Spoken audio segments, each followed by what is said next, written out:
Hello Year 6, it's Miss Jobbins here with your Lesson 7 today. I hope your planning process went well, and please make sure that you've finished the planning, making sure that you're following all the instructions from that lesson and making sure that you've included not only everything from your success criteria, but you've also included elements from your grammar resource as well.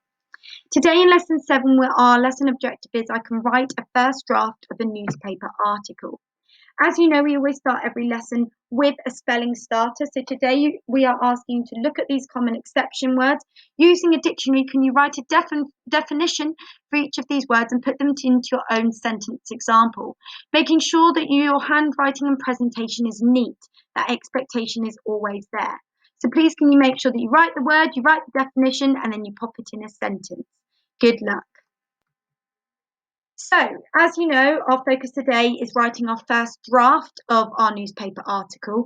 And here are the key things that you need to remember that when you are writing a first draft, just like planning, the first draft is always important. You are using that plan as a basis for your first draft. So you're using all the notes and all the elements that you've included, and hopefully you've used that upscaled, exciting vocabulary throughout your planning process so you don't have to spend a lot of time on your first draft. You need to think about the structure. Are you going to do it over the 2-page? Are you going to do it on that little model that we've uploaded to the website? You then need to think about your introduction. Are you going to be engaging the reader straight out with maybe a show don't tell setting description or a description of the event? Or are you going to go straight in with what happened in that event? That is down to you, and please don't forget to use the videos to support you. You need to remember to use all the features from the success criteria, and you need to make sure that you're stopping and looking at the success criteria as you go along. You need to make sure that, like I said, you're following that modelled, up-leveled plan that you wrote yesterday, and you are referring to the modelled examples. Also, you need to upscale and go along as you go through your writing, making sure that you're making time to pause as you are writing your ideas and stopping and reading over the sentences you've already made. Do they make sense? Are they engaging to the reader? I'm sure whoever you live with, parents, carers, siblings, who's ever at home, will happily listen to your first draft or your first paragraph, and they will be able to tell you more about what they would like to see in it. What language would they like to see? What descriptions? What 5 W's would they like to see? Because they've all read newspapers before. Probably a lot of them have read a lot of newspapers. So stopping and pausing and not only reading to yourself but also to them is really vital for this, because it'd be really important to get their opinion. You also need to think about the language you've used. Have you used the thesaurus to upload your vocabulary? Have you thought about the correct spellings with a dictionary and the punctuation? Don't forget to also think about, have you used as vibrant and exciting grammatical resources that you possibly could to keep your reader engaged and also excited about what they're reading? And don't forget to upload your first draft at the end of this session to Class Dojo.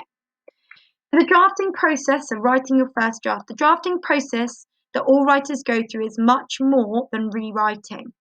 As you draft your story, you need to choose words that reflect the characters or mood of your newspaper report. Drafting allows you to rethink the structure of your fiction writing. The first draft is where the writer puts down their thoughts and ideas and starts to shape their text. And often a writer will draft and redraft a number of times in order to develop and improve their work. A successful writer will do this because the first draft is rarely as good as it can be. So that's about stopping, pausing, editing as you go along, and at the end, reading it out loud, reading it to others, and then editing it again. That's what you do in your drafts. It is easy to think that redrafting is a form of rewriting, but it's much more than correcting spellings and punctuation errors. Drafting gives you the opportunity to select more precise vocabulary and shape your writing more effectively. The first draft of a story or article will often be a little rough in shape. You may not have had a chance to develop your narrative voice, choose the best words, or organise your ideas effectively. Reading a draft thoroughly and analysing it, so that means really studying it and looking at it in the way you would another person's piece of writing, is tricky but really valuable. So take a look at this slide and take a look at this link here by clicking on it on your slide and having a go at the activity on your website. Then you need to come back and have a go at your task today. Now you know your task is to choose one of these newspaper articles which you've already planned for, and today you are writing your first draft. Remembering to use the success criteria, to support your learning and the learning that you've used and the previous slides, the grammar resource slides, the teaching points, and all the other resources we provided you with to support your planning. You need to remember that you need to make sure that you are confident in all your features of a newspaper report, so take some time to make sure that you've included all of these elements as well. Don't forget you can also click on the videos to support your learning. As well as that, you should have a copy of the success criteria in front of you, making sure that it's accessible and that you're ticking it off as you go along. Not just willy-nilly like, oh yeah, I think I've got that. You need to make sure that if someone came up to you and said, have you got an introductory paragraph with the 5 W's, can you identify the 5 W's straight away? Have you got information about the main points presented in a chronological order? Do they follow one another? If you were asked to show a chronological order, can you show that in your work? Really think about that. And we hope to see that you're self-assessing your writing at least twice and you've also challenged yourself. In your closing paragraph, have you included a sentence that looks forward to the future, maybe about something that you think might happen in the future, or maybe someone makes a comment about the future? Really think about that, and we'd love to see some people challenging themselves. As well as that, we've reminded you of the 5 W's, and don't forget to include your how in that as well, explaining your ideas further. And don't forget your top tips.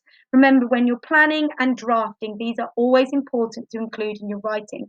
So I'd make sure that you've printed this off and you've ticked this off as well as you go along. There's also these useful websites to help support your learning as well. I know some of you might be thinking, Miss J, we've already seen these slides. These are just to remind those of you who haven't gone through them properly to remember to please do. It's absolutely crazy that you aren't feeling super confident in this writing already, particularly with all the elements that we've supported you with them.